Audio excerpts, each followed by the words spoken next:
Yan po, naikabit na po natin yung carbs natin. Okay naman po yung biret, response agad. Ayun, ang ganda. Buong buo, tahimik. Oh.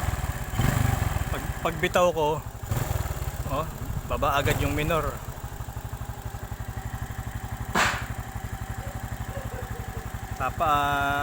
Maintenance na lang ni papa-adjust na lang ni sir sa mga motor shop sa kanila. Yan po yung ano niya, pinagpalitan. Ano pala, replacement na kintab oh. Yung sa atin parang maano yung ano, malabo yung ano pagka surface ng alloy niya. Itong kintab. Yan daw po yung sabi ng iba, pag makintab daw yung ano, replacement. Kaya yung carbs niya, taas baba yung minor. Tapos namamatayan daw po siya. Tapos malakas po sa gas. Malakas daw kumain sa gas.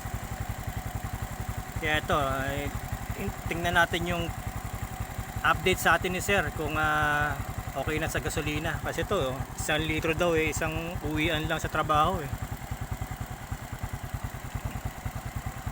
Kahit anong gawing adjust mo, taas baba, nag-iiba yung minor Replacement po ito, ayun pati yung ano. Dapat to aluminum, tanso, hindi ganyan puti. Ayan po, okay na po. From Laguna.